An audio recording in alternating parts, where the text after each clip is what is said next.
Welcome to this next lecture, that is lecture 4 on electrical machines 1, and we have started our discussion on transformer, and we discussed several important concepts which is essential to understand the working principle of transformer.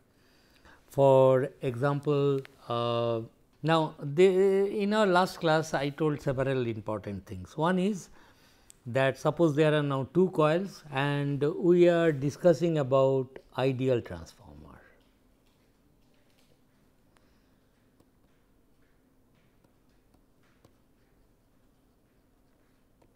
Ideal transformer, that is, these winding resistances are 0 of both the coils. There is no leakage flux and permeability of the core is infinitely large, which means that if you energize this primary coil with a known voltage at a frequency sinusoidal voltage, then the current drawn is vanishingly small.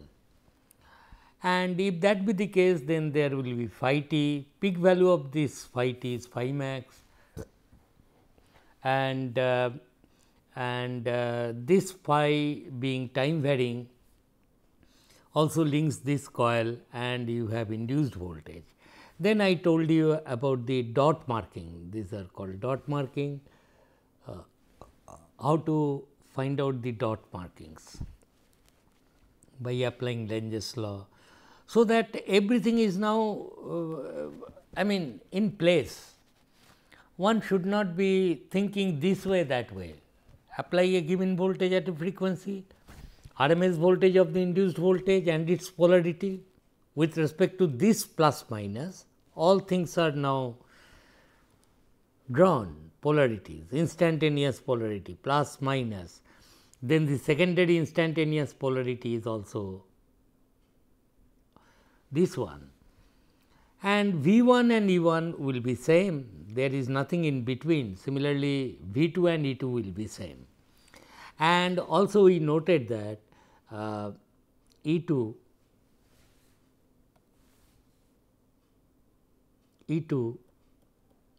by E 1, RMS value of the induced voltage is V 2 by V 1 is equal to N 2 by N 1. This is the essential thing of a transformer. Therefore, you can change the level of voltage simply by manipulating the number of turns ratio. Okay.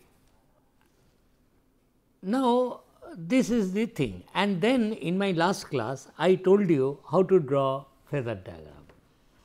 You see, magnetizing current with the assumption that there is no leakage flux and mutual flux only. So, this coil to this AC supply, this coil will appear as an inductance, what else? Because no resistance. See, essentially N 1 d phi dt is nothing but L di dt. From your circuit analysis, you know, if time permits we will dwell upon that, but the point is, so if I want to draw the phasor diagram, I will do it like this. This is my applied voltage. Carefully see. The current drawn by this circuit will be 0. Will it be 0? Not really, vanishingly small current. Okay. So, that current will be lagging this by 90 degree, a small current, but that current produces a finite flux phi. Getting, these are the phasors. This flux will induce voltage in the primary coil and E 1 has to be equal to V 1. Therefore, primary coil induced voltage will be like this, also equal to E 1. I told you in some books phi E 1 in the 90 degree, but I know the whole story now. E 1 only, it acts in opposition with supply voltage, but with respect to time they are in phase. When V 1 attains maximum, E 1 attains maximum. So, I will draw like that. Similarly, E2 will be along the same lines, its length may be different depending upon if N2 is greater than N1, it will be above and this angle will be 90 degree. Im magnetizing current is vanishingly small. Achha, now, in today's lecture, we will further go. That is, so far the secondary circuit nothing is connected, except while deciding about dot convention, I told okay, something you connect very casually I told okay, connect then the current direction whether you allow this EMF to act like that. But now today we will see much more deeply what is going to happen if you connect something here. So, I will what I am trying to tell you, imagine that there is some load which is still now open circuited, there is a switch. Our discussion till now with S opened, whatever we discussed with S opened. Now, the question is what happens if I close S? Okay? That is very interesting. Mind you, with S opened, let me write with S opened, open condition, S open condition, what is going to happen? Apply voltage, frequency, flux is created, E1, E2, if you connect a voltmeter, you can measure all the voltages, and this current, if you connect an ammeter, is going to be very close to 0, since it is an ideal transformer, and so on. Achha, when S is open, it is a magnetic circuit, single coil, and MMF acting in this magnetic circuit with S opened, MMF acting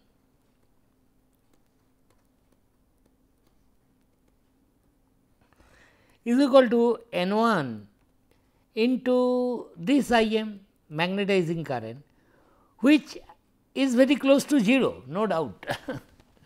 Is not, that was the net MMF which was acting, and this MMF created a flux phi. This created this flux phi inside the core, N1 Im by reluctance, is not, N1 Im created the flux phi in the core. So, N1 into this flux, so amount of MMF necessary to create the flux phi is known to me, N1 into Im. Now, listen carefully what I am telling. You close the switch, imagine you have closed the switch. The moment you close the switch, this coil 2 will carry current, is not, this coil 2, because there is a source of EMF, you have connected an impedance Z2 here. So, the magnitude of the current will be E2 by Z2 and so on. Therefore, to find out what is the flux in the core of the transformer, it looks like that this MMF I have to take, and then net MMF I have to calculate divided by the reluctance, that will decide the flux. Okay. In fact, that is what is going we have to do, but before that I tell you one thing, that okay, when the S was open, what was the flux? How to tell flux? You tell phi max and frequency. Okay, phi max was fixed, I am writing it many a times, root 2 pi f n1. That was phi max, it was fixed, and this phi max has to be there in order that KVL will be satisfied on the primary loop. Now, what I am telling, whether this switch is opened or closed, the flux in the core cannot change. That is what I am telling. That phi max and its frequency of course will remain same flux must prevail. Why? Because primary has to satisfy the KVL equation, that is V 1 equal to 4.44, root 2 pi is 4.44, f phi max into n 1, V 1 is fixed. So, on the primary winding the KVL is to be satisfied, V 1 equal to E 1. Therefore, phi max cannot change, no matter whether you have connected something on the secondary coil or not. In other words, what I am telling, even if you have connected some load on the secondary side, so that secondary coil is carrying current, then flux, this flux cannot change. What it was, it will remain. Therefore, I will write it whether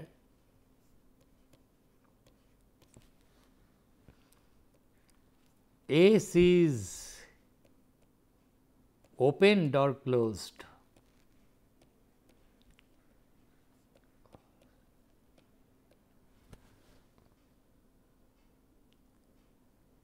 phi, that is core flux, will not change, cannot change.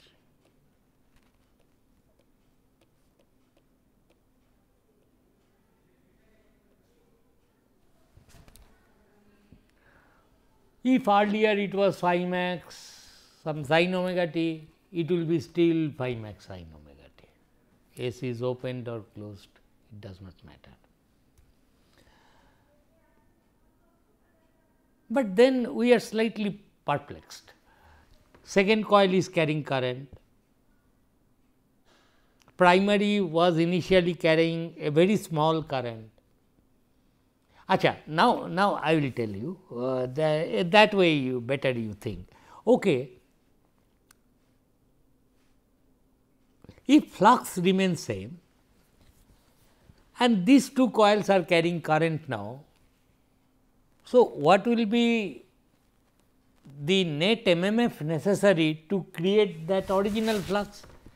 You must understand this N1 IM when S was open created this flux in the core. What I am telling, with S closed,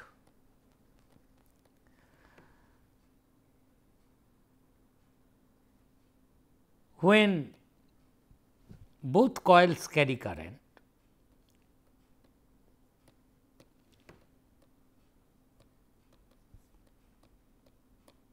when both coils carry current with S closed, net MMF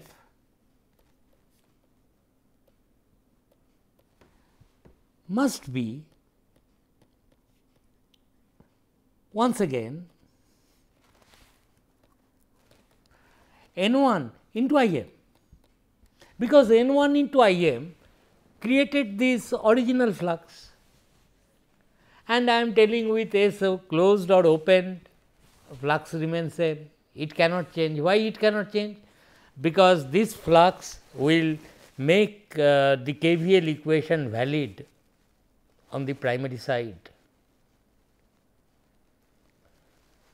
What was the MMF which created this flux phi? N1 into IM, where from we concluded that when S was opened. So, with S closed, I am once again telling that flux remains same, but both the coils perhaps will carry current. But I am sure the net MMF once again has to be N 1 into I m. It cannot be other than that, because net MMF divided by reluctance, reluctance remains same, will decide the flux and flux remains same. Okay. So, let us see what happens, what I mean by this. This is the most interesting part of it. So, this is the thing. So, here what I am telling, we are now discussing this this thing Z2. This is my S, and instead of telling that I m is 0, I will tell let magnetizing current is very small, finite. So, initially N 1 into I m is the magnetizing current, magnetizing MMF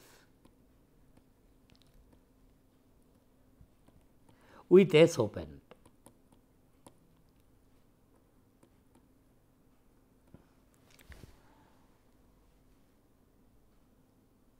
Net MMF with S closed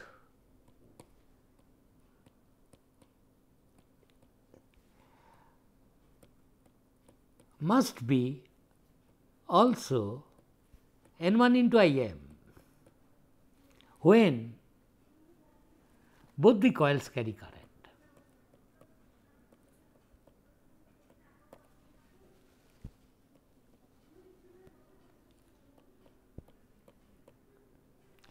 Now, how such a thing can happen? Let us see. Suppose you now connect this switch, it has become a seat of EMF. Therefore, it will deliver some current I 2, RMS value of that current is suppose I 2, instantaneous current. Therefore, secondary coil will create an MMF N 2 into I 2, instantaneous values, or N 2 into capital I 2 RMS value of the current. Primary prior to closing of the switch was carrying a current of I m, magnetizing current. Now, when the secondary will carry a current I 2, it will try to create flux. If you see this one, it will try to create flux in the opposite direction, is not? Your thumb rule, it try to create flux in the opposite direction. Therefore, when you close the secondary switch like this,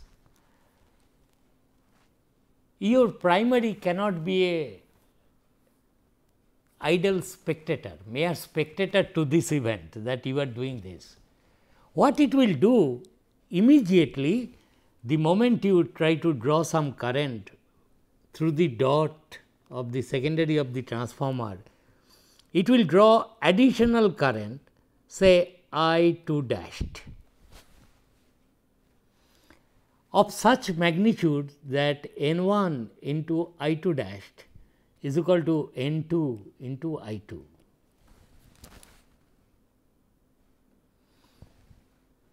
This I 2 dashed is called reflected current.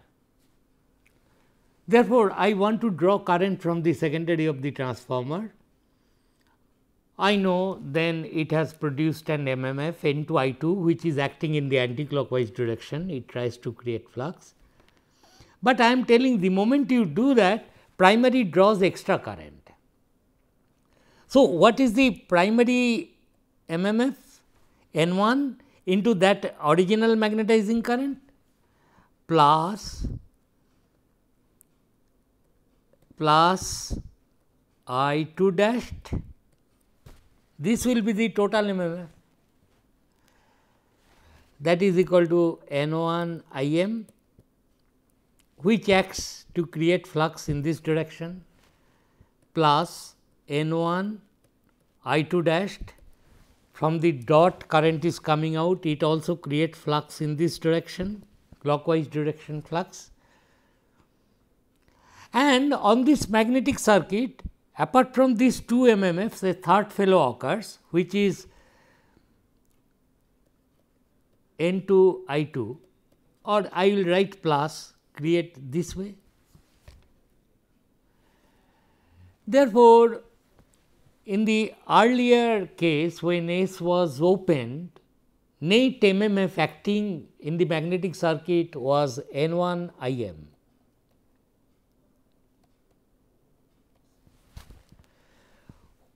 When you close the switch, what is the net MMF acting in the circuit? Let there be N 1 I m, and these two will cancel out, because N 2 I 2 creates flux in this one and N 1 I 2 dash create flux in this one, and if these two are equal, they will cancel out. So, net MMF how much it is acting now? Once again N 1 into I m. This is the most crucial point, and this the transformer has to do for all the time. That is why it is true for instantaneous values also. So, what is the thing going on? Initially, the net MMF in the transformer was N 1 I m. I am telling with S closed, once again the net MMF has to be N 1 I m. Therefore, if secondary delivers a current of MMF N 2 I 2, let me write here small letters N 2 I 2, if it delivers a current I 2, its MMF. Therefore, this MMF if will be compensated by the primary by drawing additional current I 2 dashed over and above I m, such that not any value of I 2 dashed of this value. So, that these two MMFs once again balance and net MMF will be once again N 1 into I m. That is why people say the moment you want to draw current or power out of the secondary terminals of a transformer, primary cannot be a mere spectator to this event. The moment you do this, primary will react. It will draw additional current such that N 1 through the dot terminals, mind you, through the dot, if you show the current going out, then only these two fluxes will MMF. Therefore, net MMF once again will be N 1 I f, these two will cancel out, because from physical directions I know. So, this will be the thing. Later I will tell you about this whole lot of physical way of understanding the thing. There is easier way of understanding that look here, if you draw power output from the secondary of the transformer, primary current must increase. How it can? Because this is the only 2 points where I am pumping power into the system, and you are taking power out of the system between these two. Therefore, if you consume power here, ultimately power has to come from this place here. Therefore, this power must balance. We will discuss about those things later, but I hope you have understood. So, what I am trying to tell, because this is so important a point in understanding the transformer. So, what I told, let me review this, because this is so important. There I connected a switch and a load, is not? I am trying to understand what is going to happen when this switch is closed, because after all you cannot just step up or step down the voltage without connecting, not connecting anything across the secondary. You have to deliver this power to some load. So, this is the thing. So, initially with S opened, I am concluding that S opened, net MMF acting is N1 into IM. With S closed, once again I am telling,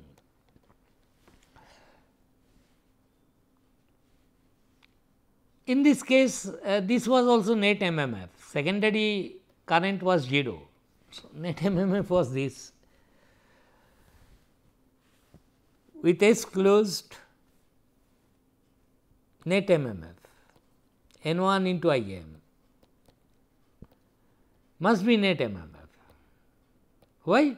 Because flux level cannot change, but MMF is contributed by this coil current and its number of turns, this coil current and this number of turns. So, net MMF of the primary coil is N1 IM plus N1 into I2 dashed, and this is in the clockwise direction, flux it creates. Net MMF of the, I mean MMF contributed by secondary, if you show this is the current, it is N2 I2 and it creates flux in the opposite direction. Therefore, these two MMFs N1 I2 dashed and N2 I2, if these two things are equal for all the time, mind you I2 is varying sinusoidally, then everything is fine. These two will cancel out. So, if I draw the magnetic circuit like this, suppose magnetic equivalent circuit,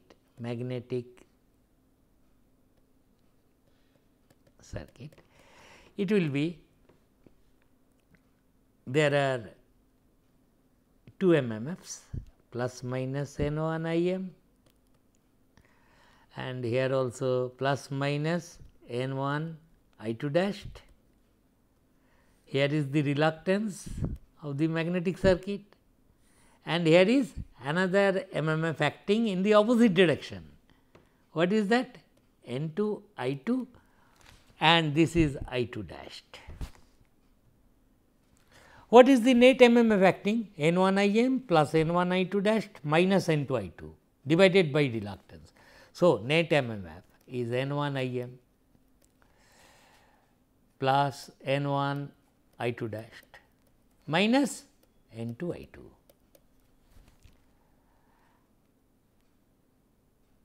And this has to be equal to N1 IM. How this can happen? If these two are equal, this must vanish to 0. That is why the moment you want to draw some current I2, primary will immediately react and draw additional current I2 dash on top of IM, which was vanishingly small, that is fine. So, it will draw a current of IM. So, please go through this particular topic, discuss among yourselves with your friends the arguments put here to conclude that no matter whether the switch is opened or not, flux level in the core of the transformer remains fixed and it is decided by only V1 and F, no matter whether S is closed, S is opened, because the moment S is closed, it will draw current, but flux level in the core has to remain same because it has to satisfy, it has a duty to satisfy the KVL equation on the primary loop. You cannot have circuit KVL is not satisfied. Therefore, it must be E1 and E1 is root 2 pi f phi max N1. So, phi max cannot change. The moment you close, then what happens? Initial MMF was N1IM with S opened. Final net MMF has to be N1IM. If these two are equal, these and these are equal, these two MMFs will cancel each other and flux remains N1IM by reluctance. That was the idea. Please go through it. Hope you have understood. Thank you.